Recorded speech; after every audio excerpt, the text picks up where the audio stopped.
Je vous salue ce soir dans le précieux nom de notre Seigneur Jésus-Christ. Amen. C'est toujours une grande joie pour moi d'être parmi vous et d'apporter la parole du Seigneur. Que notre Dieu soit glorifié. Amen. Et ce qui nous a encore accordé la grâce de venir en ces lieux pour parler de sa part. Recevez les salutations de vos frères et sœurs de Kinshasa dans le précieux nom du Seigneur Jésus-Christ. Amen. Sans tarder, je remercie d'abord le Seigneur pour cette grâce et je remercie mon frère Kanda de la confiance qu'il m'a encore accordée de passer ici. Que Dieu vous bénisse, mon frère. Amen. Et je vous remercie tous aussi d'être là, présents pour écouter la parole de Dieu. Amen. Nous allons nous lever pour lire la parole de Dieu.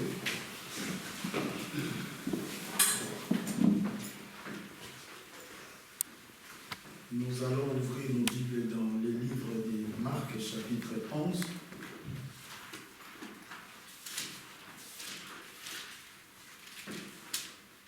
Marc, chapitre 11, je lis à partir du verset 20.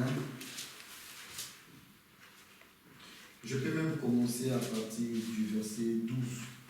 Et nous allons aller jusqu'au verset 23. Mais il y a certaines écritures que je pourrais sauter pour gagner du temps. Je lis le verset 12 et nous descendons. Marc 11. Nous lisons dans le précieux nom du Seigneur Jésus-Christ. Amen. Le lendemain, après qu'ils furent sortis de Béthanie, Jésus eut faim. Apercevant de loin un figuier qui avait des feuilles, il alla voir s'il y trouverait quelque chose, et s'en étant approché, il ne trouva que des feuilles, car ce n'était pas la saison des figues. Prenant alors la parole, il lui dit que jamais personne ne mange de ton fruit. Et ses disciples l'entendirent. Verset 20. Le matin, en passant, les disciples virent les figuiers séchés jusqu'aux racines. Pierre, se rappelant ce qui s'était passé, dit à Jésus, Rabbi, regarde, le figuier que tu as maudit a séché. Jésus prit la parole et leur dit, ayez foi en Dieu. Amen. Je vous le dis en vérité, si quelqu'un dit à cette montagne, ôte-toi de là et jette-toi dans la mer, et s'il ne doute point en son cœur, mais croit que ce qui y arrive, il le verra s'accomplir. Amen. Que Dieu bénisse sa parole. Amen. Nous pouvons prier. Merci notre Dieu Tout-Puissant pour la grâce que tu nous as fait ce soir. Dieu bien-aimé, nous venons de lire ta parole comme nous l'avons appris à l'école. Nous avons fait la lecture comme n'importe qui pouvait le faire. Mais Seigneur notre Dieu, la révélation de cette parole, nous la recevons de toi, Seigneur. Amen. C'est pourquoi nous nous abandonnons à toi, Père. Nous ne savons pas ce que nous pouvons dire à ton peuple, mais toi tu connais le cœur de chacun. Amen. Que nous soyons juste des canaux que tu vas utiliser, Seigneur, pour atteindre les âmes de ton peuple, Seigneur. Nous nous confions à toi du début à la fin et nous demandons ton secours dans le précieux nom de Jésus-Christ. Amen. Amen. Je vous prie de vous asseoir. Que notre Dieu vous bénisse. Amen. Nous allons parler d'un sujet tiré du verset 22. Ayez foi en Dieu. La Bible dit, Jésus prit la parole et leur dit, ayez foi en Dieu. Amen. Pierre passait ensemble avec les seigneurs et avec d'autres disciples. Arrivèrent quelque part, Jésus eut faim. Percevant de loin un figuier qui avait des feuilles vertes, ça donnait une belle impression. Il s'en est approché pour recueillir quelques fruits. Mais il s'est rendu compte qu'il n'y avait pas de fruits. Et Jésus maudit cet arbre. Il dit que jamais personne ne mange de ton fruit. Quand il parla, il est passé. Et ses disciples sont partis. Les disciples l'entendirent. Le matin, maintenant, repassant sur le même chemin, Pierre s'est étonné et dit, Seigneur, regarde le figuier que tu as maudit, a séché jusqu'aux racines. C'est alors que Jésus prit la parole et leur dit, ayez foi en Dieu. Amen. Il a dit, je vous le dis en vérité, si quelqu'un dit à cette montagne, ôte-toi de loin et jette-toi dans la mer. Et s'il ne doute point dans son cœur, mais croit que ce qu'il dit arrive, il le verra s'accomplir. Amen. Il dit à ses disciples, ayez foi en Dieu. Bien-aimés frères et sœurs dans le Seigneur, notre Dieu, il est véridique. Amen. Sa parole est la vérité. D'un bout à l'autre. Mais Dieu, pour qu'il agisse, il attend que tu lui fasses confiance. Il attend que tu aies foi en lui. Ce n'est pas pour rien. L'apôtre Paul nous exhorte dans le livre des Hébreux. Hébreux chapitre 11, verset 6. J'aime bien cette écriture. Il dit, oh, sans la foi, il est impossible de lui être agréable. Car il faut que celui qui s'approche de Dieu croit que Dieu existe et qu'il est le rémunérateur de ceux qui le cherchent. Amen. Bien-aimés, même quand nous nous sommes approchés de Dieu ce soir, si nous n'avons pas la foi, nous ne lui serons jamais agréables. Amen.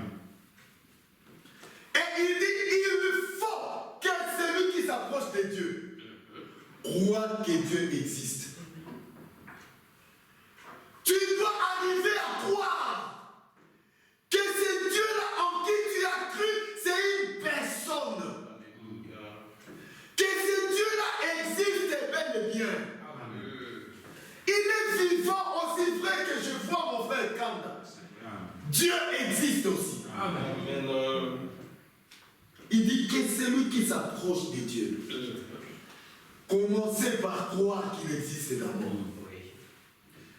Donc tu peux t'approcher de Dieu, mais si tu ne crois pas à son existence, tu perds ton temps. Si tu ne crois pas que c'est Dieu en qui tu adresses tes prières, il est capable de les répondre, tu perds ton temps. Les choses de Dieu se communiquent par la foi. Amen. Les choses de la terre se communiquent par les cinq sens. Nous avons la vue, nous avons l'odorat, nous avons l'ouïe, nous avons les touchés et les goûts. C'est par ces cinq sens que Dieu a mis dans notre corps. Et ces cinq sens nous aident à communiquer entre nous. À être en communion entre nous. À parler, à aller travailler. Nous utilisons les cinq sens. Mais le diable aussi, pour déranger notre foi, il entre par ses sens aussi. Quand tu regardes, le diable utilise les yeux pour déranger ta foi. Et notre Dieu, mais pour que nous entrions en contact avec lui, lui n'a utilisé qu'un seul sens, qu'on appelle la foi. Amen. Amen. Il dit, sans la foi, il est impossible de lui être agréable. Sans la foi, frère, tu ne peux pas être en communion avec Dieu. Sans la foi, tu ne sauras pas qu'un Dieu existe. Comment tu peux croire à quelqu'un que tu ne vois pas? Oui, nous croyons à un Dieu que nous ne voyons pas. Amen. Parce que nous le croyons par la foi. Amen. La foi est une substance qui est supérieur à la terre. La foi nous place sur l'étendue de Dieu. La foi nous place là où l'impossible n'existe pas. La foi nous place sur le plateau du ciel. La foi nous dit que Dieu est réel. La foi nous dit que nous serons enlevés. Même si personne parmi nous, là, tel que nous sommes, a ces témoignages que non, je peux être enlevé. Mais la foi me dit, je serai enlevé. Amen. Même si cela est contraire à la science, il peut nous poser la question, mais tu seras enlevé comment? Par quel moyen? Nous, pour que nous puissions entrer dans la ligne, nous avons fabriqué des ficelles. Pour que nous puissions nous déplacer d'un pays à un autre, nous avons fabriqué des avions. Mais toi tu dis, tu iras au ciel. Par quel moyen? La foi dit que j'irai au ciel. Je ne sais pas l'expliquer. On n'explique pas Dieu, mais on croit Dieu. Frère, les choses de Dieu, ce sont des mystérieuses choses. Tu ne peux pas les recevoir avec ta tête. Non. Tout se donne par la foi. Même Dieu lui-même, il a créé le monde par la foi. Au commencement. La Bible dit, et Dieu dit, que la lumière soit. Et la lumière fut. Le frère Branham dit, quand Dieu disait que la lumière soit, lui-même était là, il a cru en cela. Il croyait lui-même qu'en disant que la lumière soit, la lumière sera là. Et la lumière fut. Nous ne savons pas cela s'est passé combien de temps depuis qu'il a prononcé jusqu'à son accomplissement. On ne sait pas. C'est pourquoi, mon frère, ma soeur, ne te décourage pas. Notre Dieu, il n'est pas de ces temps. Non. Lui dit, un jour sont comme 1000 ans. Et 1000 ans sont comme un jour. Devant lui. Tu as tellement attendu. Prêt à te décourager même. Oh, mon frère, ma soeur. Là, tu n'as pas la foi. La foi consiste à faire confiance en Dieu. Frère, prenons un exemple terre à terre. Un petit garçon là, quand il a besoin de quelque chose, il regarde à son papa. Il a la foi que son papa a tout. Frère, quand nos enfants nous demandent quelque chose, c'est par la foi. Donc ils savent que nous en avons. C'est dans ce point-là que Dieu veut que nous puissions avoir foi en lui. Quand tu t'approches de Dieu, croyez qu'il est vivant. N'ayons pas une foi d'occasion. Une foi de la deuxième main. Comme le fils de Séva. Ils ont dit, je vous chasse démons au nom de Jésus-Christ que Paul prêche. Les démons les regardent. Il lui dit, moi je connais Paul, je connais Pierre, mais toi qui es-tu? La foi est individuelle. N'ayons pas la foi de la seconde main. Non. Au moins j'ai la foi de mon frère Carla. Moi j'ai... Non, tu dois avoir la foi en Dieu. C'est le problème de toi et de ton Dieu. Ces lieux, c'est une maison de correction. Nous y venons seulement pour nous entraîner. Mais les expériences doivent se passer entre toi et Dieu. Amen. Frère, nous ne venons pas pour nous accrocher à l'expérience de quelqu'un d'autre. Je l'ai toujours dit, frère. Ce que Dieu a fait avec frère Branham, c'est pour les frères Branham. C'est la même des seulement d'exemples. Mais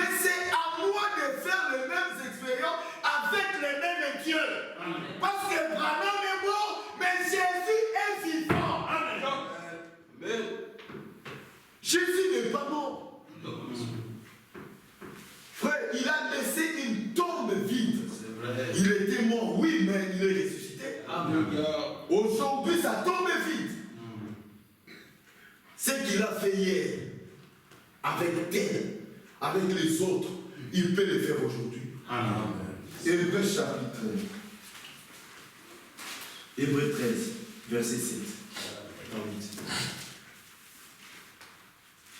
Souvenez-vous de vos conducteurs qui vous ont annoncé la parole de Dieu. Considérez quelle a été la fin de leur vie et faites quoi? Imitez leur foi. Amen. C'est très important. Souvenez-vous de vos conducteurs qui vous ont annoncé la parole de Dieu. Considérez quelle a été la fin de leur vie et imitez leur foi. Amen.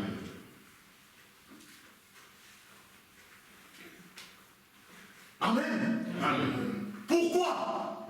Jésus-Christ est le même hier, aujourd'hui et éternellement. Amen. C'est ça l'écriture. Souvenons-nous de ceux qui nous ont annoncé la parole de Dieu. Souvenons-nous des frères William Branham. Souvenons-nous de tous les hommes de Dieu qui nous ont prêché la pure parole. Comment ils ont marché avec Dieu? Qu'est-ce que Dieu a fait avec eux? Quel a été leur témoignage? Quelle était la fin de leur vie? Et imitons leur foi, car Jésus-Christ est le même. Amen. Cela veut dire, quand nous nous souvenons d'eux, nous imitons leur foi, ce qu'eux ont vécu, nous pouvons le vivre. Amen. Parce que Jésus-Christ est le même. Lui n'a pas changé. Les hommes passent, mais lui, il demeure éternellement. Amen. Car il est la parole. Alléluia. La parole demeure éternellement. Les cieux et la terre passeront, mais les paroles de Dieu ne passeront point. Dieu a besoin de toi. Il ne peut rien faire sans toi. Même pour accomplir sa parole. Mais il faut que tu sois là.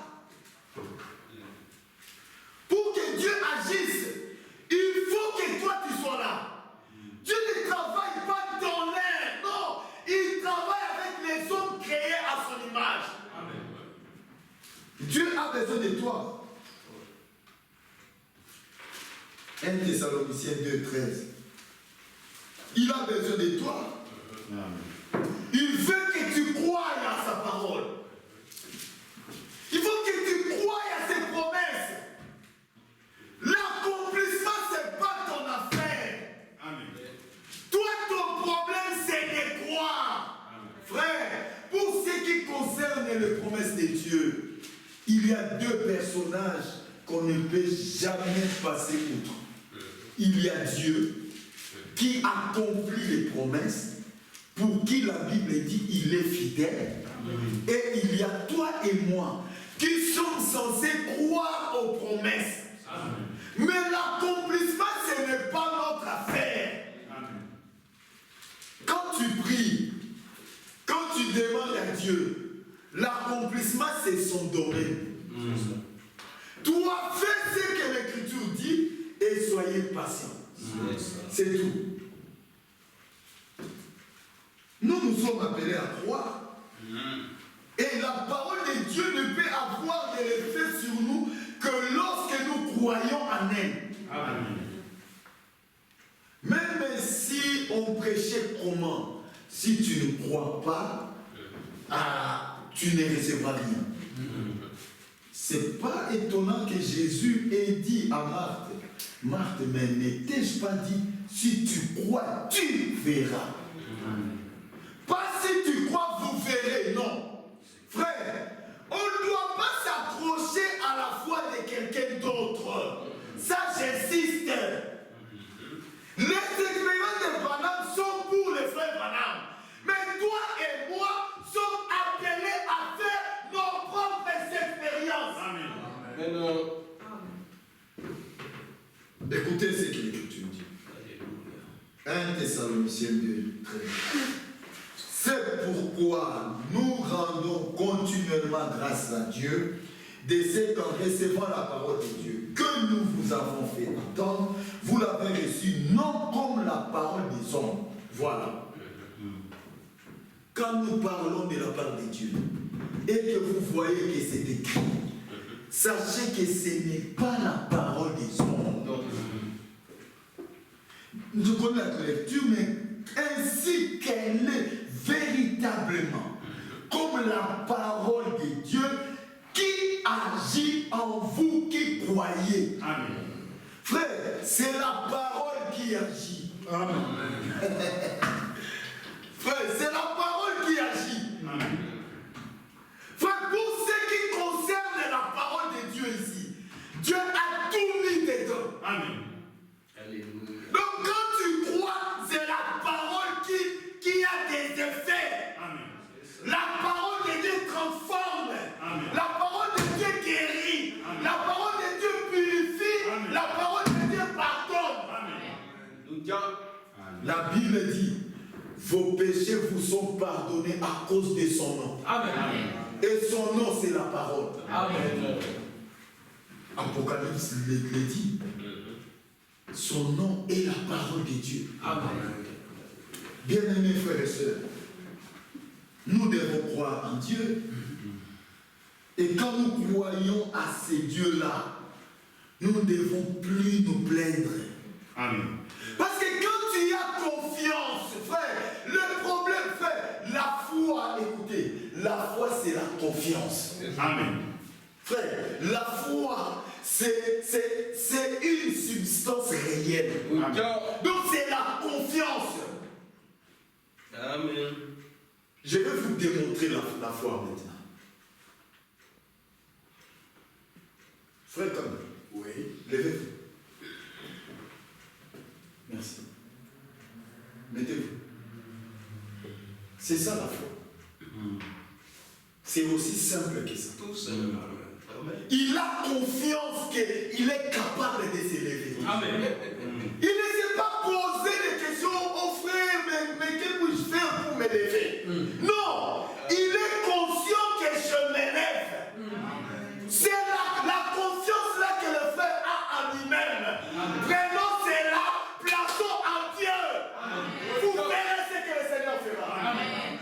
Ça, c'est la vérité, monsieur. Ne doutez pas, frère. Amen. Notre Dieu est réel. Il est puissant, il est vivant, il agit, frère.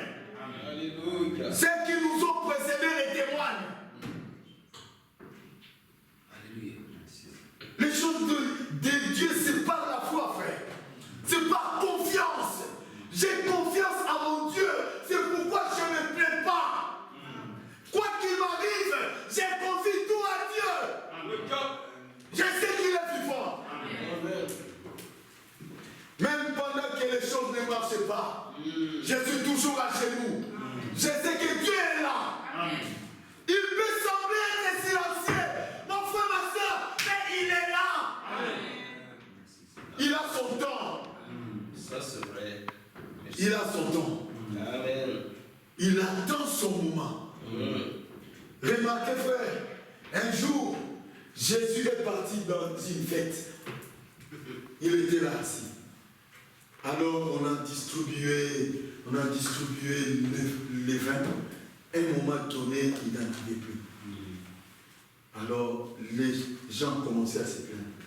Et Marie, femme de Jésus, elle dit, Jésus lui a dit quoi? Femme, qu'y a-t-il entre moi et toi? Mon heure n'est pas encore arrivée. Ayons aussi la patience d'attendre le temps de Dieu. Amen.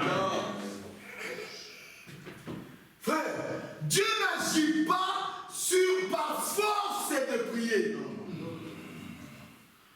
Tu peux être un homme de prière, une femme de prière, mais quand tu n'as pas la foi, tu n'obtiendras rien. Amen. Prier beaucoup, c'est bien, mais avoir la foi, c'est mieux. Amen. Amen. La foi témoigne que Dieu, moi je sais que Dieu est réel, et lui aime ça. C'est ça. Quand quelqu'un a la foi en Dieu, non, Dieu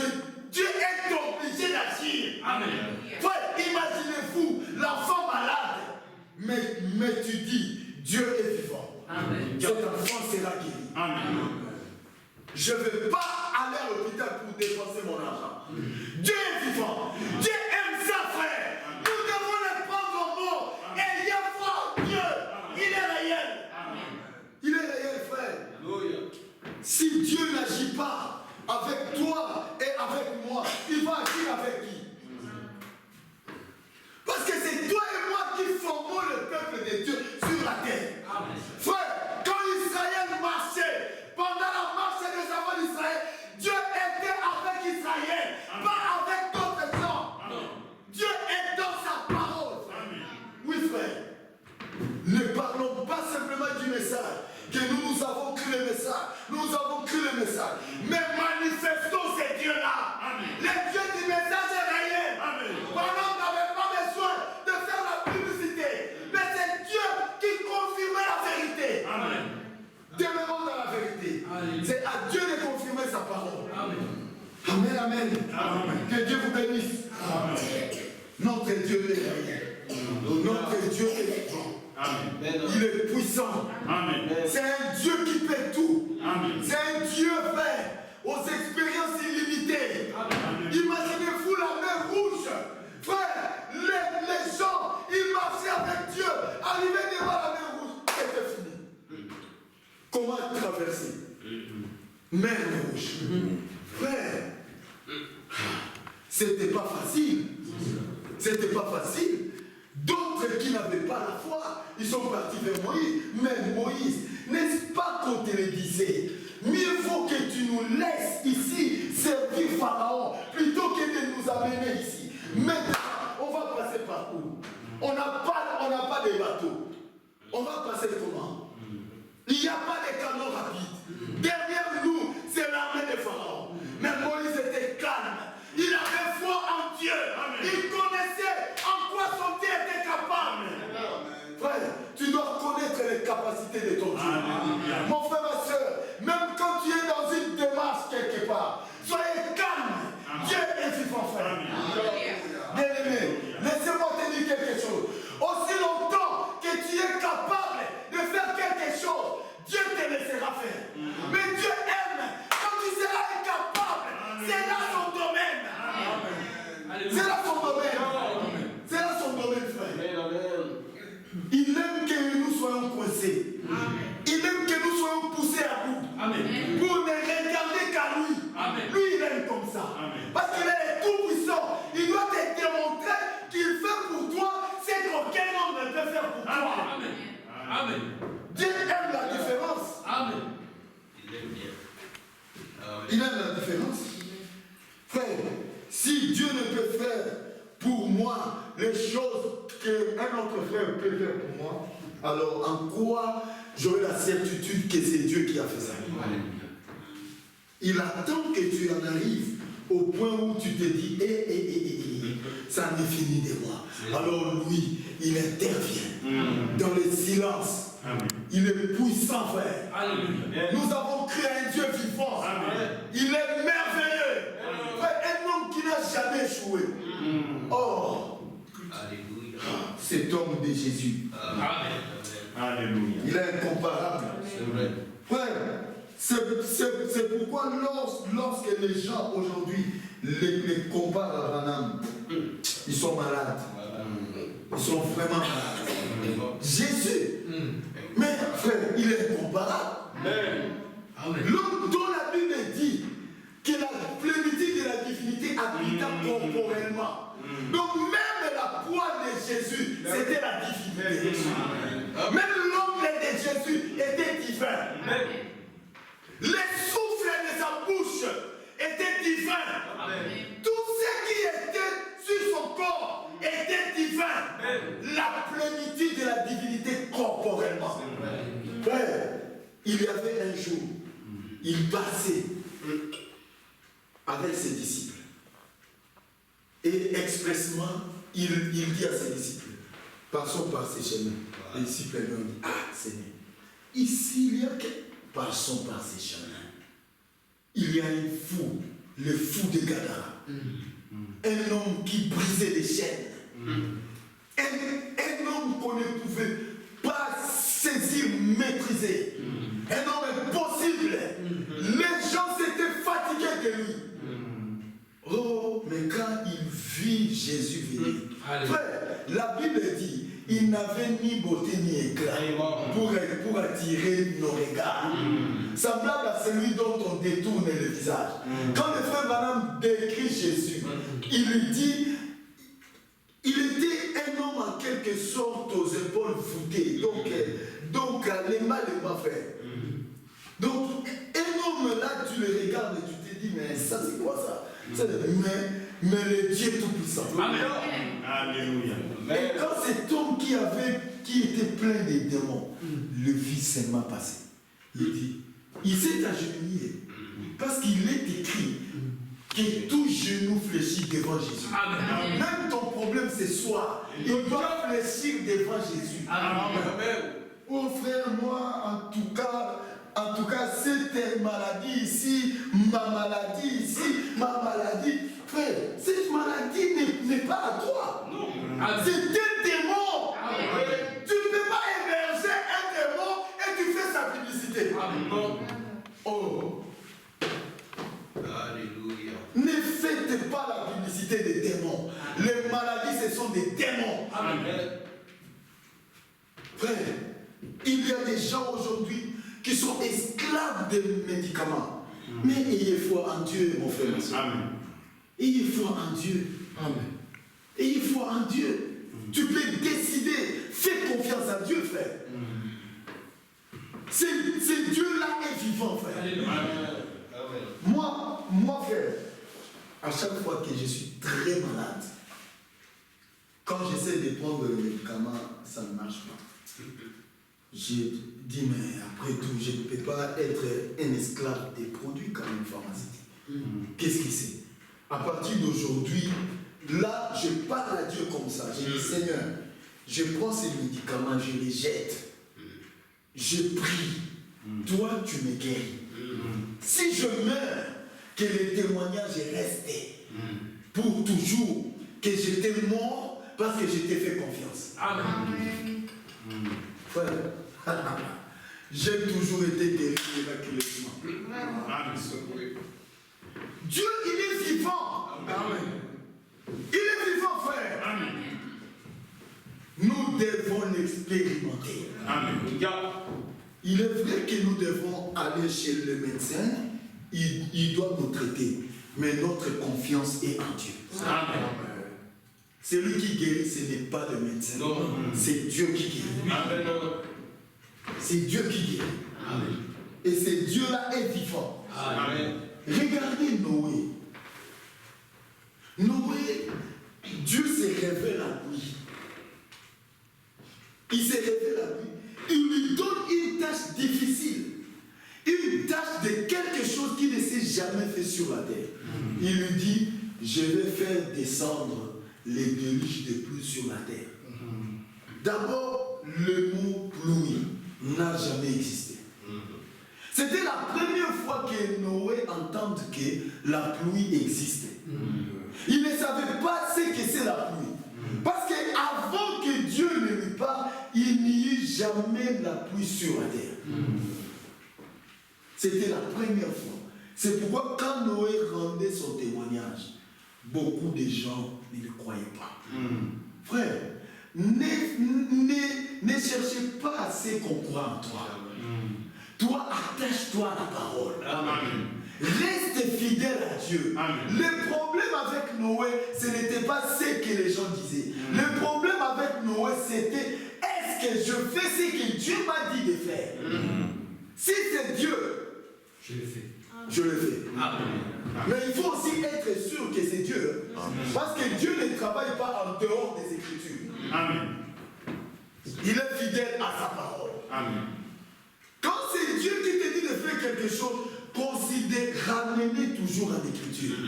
Pour être sûr que c'est Dieu. Amen. Quand c'est contradictoire, sachez que c'est un esprit qui t'a visité.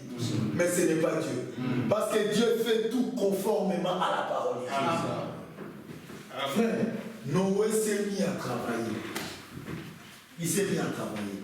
Frère, Noé était un homme comme moi. il avait sa femme, il avait ses enfants.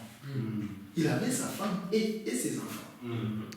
Et il s'est mis à travailler. Il a commencé à travailler. Et les gens passaient. Je pense que même ses enfants lui posaient la question. Mais papa, qu'est-ce que tu fais? Non, Dieu a dit. Dieu t'a dit quoi? De construire une arche. Mais depuis quand tu y es devenu menuisier, papa? Non, Dieu, frère, quand Dieu parle, pour savoir que c'est lui, il prépare les terrains, il arrange les choses, il te donne la capacité de le faire. Amen. Dans les choses de Dieu, on ne se débrouille pas. Il n'y a pas de bricoleur dans les choses de Dieu. Dans les choses de Dieu, c'est le Saint-Esprit qui se met à l'œuvre.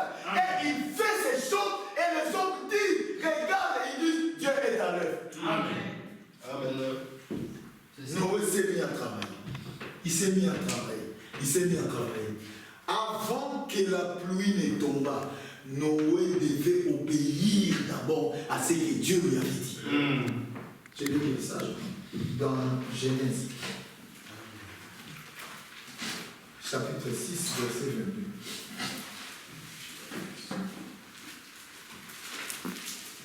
Genèse 6, 22.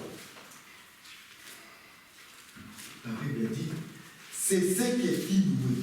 Il exécuta tout ce que Dieu lui avait ordonné. Amen. C'est quand il a exécuté ça que maintenant il y eut la pluie.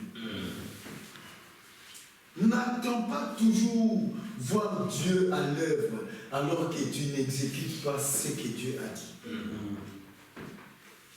Tu n'es pas encore prêt à obéir à ce que lui a dit. Mais comment peux-tu t'attendre à lui? Frère, Dieu, il est un Dieu de principe. Amen. Et il dit, il ne violera point sa parole. Sa parole est la vérité. Que tu aies cru en cela ou pas, la parole elle-même, elle est la vérité. Amen. La parole n'a pas besoin que toi tu crois en cela pour qu'elle devienne la vérité. Non. Elle est déjà la vérité. Amen. Que toi tu aies cru ou pas, souviens-toi qu'il y a aussi quelqu'un d'autre qui croit. Amen. Pour que Dieu ne soit pas trouvé menteur. Parce que lui ne manque pas de témoins. Même si toi tu décides d'abandonner le message, croyez-moi, il y aura des sœurs comme toi qui croiront toujours. Amen. Il y aura des frères comme toi qui croiront toujours. Donc frère, nous n'avons pas à nous élever devant le Seigneur. Mais nous devons nous humilier afin qu'il nous élève au temps convenable. Amen. Que Dieu vous bénisse. Amen. Et que Dieu soit loué. Amen. Notre Dieu, frère, il est le Dieu de sa parole. Il est un Dieu puissant. Frère, Dieu, il fait des choses terribles. Je n'ai pas le temps pour lire, mais vous pouvez le lire dans 2 Rois chapitre 4, à partir du premier verset. Il y avait une femme veuve. Cette veuve-là était la veuve d'un serviteur de Dieu.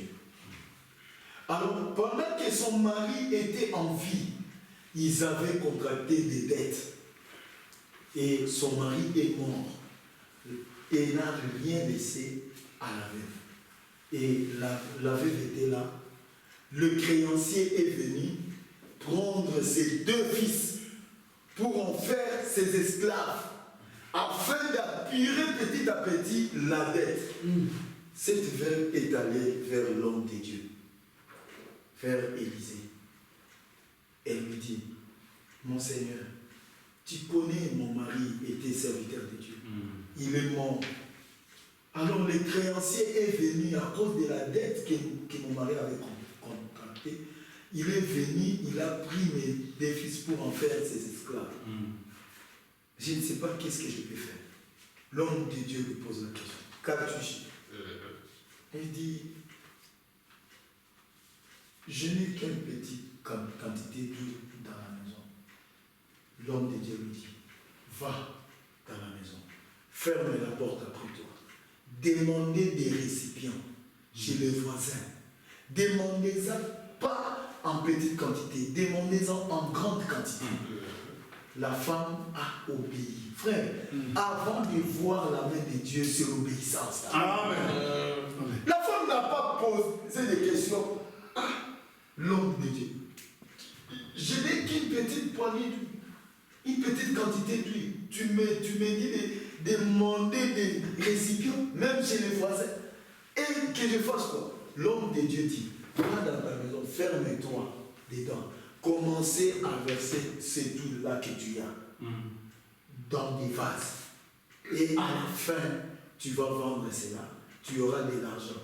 Frère, il fallait croire. Amen.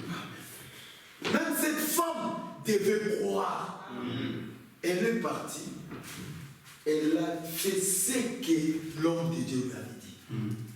Elle a obéi. Elle a pris la petite cruche là d'huile. Elle a commencé à verser dans des récipients, dans des fûts. Elle verse. Le fût était rempli. Elle demande à ses enfants, est-ce qu'il n'y en a plus d'autres? Et les enfants lui ont dit, maman, il n'y en a plus d'autres. Et l'huile s'arrêta. Frère, elle a vendu ces huiles-là. Elle est partie chez les voisins. Venez, je commence à vendre l'huile. Oh, mais toi, on te connaît. On n'a pas vu un camion passer ici pour te fournir des bidons d'huile. On n'a pas vu un camion passer ici pour te... Frère, ce qui était possible au son, cela est possible à notre Dieu. Amen. Frère, nous avons cru, nous avons la grâce, toi et moi. Nous avons cru à un Dieu de miracles. Alors ne limitons pas notre Dieu. Pour des petites choses, tu es prêt à trahir Dieu. Pourquoi? Qu'est-ce que ton Dieu ne peut pas faire? Qu'est-ce que lui ne peut pas faire? Mon frère, ma soeur, qu'est-ce que ton Dieu ne peut pas faire? Vous savez, le frère Branham disait, les chrétiens n'ont jamais réalisé la puissance qu'il a lorsqu'il s'agenouille et qu'il lève ses mains et qu'il invoque Dieu. À la fin, il dit au nom du Seigneur Jésus, Amen. Frère Branham dit, on n'a jamais réalisé la puissance que nous avons. Quand tu fais la prière, il lui dit encore, sur la table de Dieu, il n'y a aucune prière en dette. Il n'y a aucune prière en gestation. Quand tu pries, la solution est là déjà. Amen. Mais ça va s'accomplir au temps de Dieu. Mais Dieu a déjà répondu. Amen. C'est pourquoi nous devons avoir foi en Dieu. Amen. Amen. Ayez foi en Dieu. Amen. Tu as cru à un Dieu réel. Amen. Tu as cru à un Dieu homme qui a les pieds comme le mien. Il a des mains, il a une bouche et il parle. Amen. Il a des yeux, il voit. Amen. Et il observe. Il peut être silencieux, mais ne t'inquiète pas, il est là. Amen. Dans la barque, il fit la même chose. Il était silencieux. D'ailleurs, il faisait semblant de dormir. Dieu ne dort pas. Il faisait semblant de dormir. Alors, quand la vague est venue, alors ça commençait à tanguer. Ah, Pierre a crié, Seigneur. Mais Seigneur, qu'est-ce qu'il y a? Tu dors, nous mourrons. Jésus le regarde dehors, homme d'épée de foi. Frère, pendant qu'il y avait des vagues terribles, Jésus soulève seulement son doigt. Il dit, tempête, calme. Il y a du calme. Les disciples se sont regardés, se sont dit, mais qui est celui-ci? À qui obéissent même les vents? Mais il est le créateur des vents. Il est le créateur de tous les esprits. Frère, même le diable est au service de Dieu. Même Satan, c'est un serviteur de Dieu. Même tous les démons là, ce sont des serviteurs de Dieu. C'est ça. Quand Dieu veut faire un miracle sur toi, Sarah, il regarde là. Il dit, mais qui enverrai chez Sarah? pour la donner un peu la maladie des tumeurs. Parce que je veux que tout autour de Sarah, qu'il soit connu, que ça soit connu que je suis le guérisseur du tumeur. Alors il dit, alors un esprit se présente. Seigneur, avant, alors qu'est-ce que tu feras? Non, j'attendrai qu'elle puisse consommer un produit. Ah, ok. C'est bon, vas-y. Alors, tu vas au supermarché, tu achètes n'importe quoi. Tu prends un truc là et qui te communique qu'elle est humaine. Tu vas chez le médecin. J'ai mis ça. Le médecin t'examine. Ah, comment tu es arrivé ici? Tu as les tumeurs. Il te reste 3 jours à mourir. Toi, tu commences à trembler comme ça. Frère, la clé de la mort. Jésus dit dans sa parole, j'étais mort, je suis vivant. Au siècle des siècles. Je tiens les clés de la mort et du séjour des morts. Comment toi tu prends les clés de la mort, tu donnes à un médecin? C'est le médecin maintenant qui commence à te gérer. Frère, nous sommes gérés par notre Dieu. Amen. Le dernier mot ne sortira pas du cabinet du médecin. Non. Le dernier mot, c'est entre la bouche de mon Dieu. Amen. Pour que tu meurs, ma soeur, il faut que Dieu en décide. Amen. Même si le médecin, si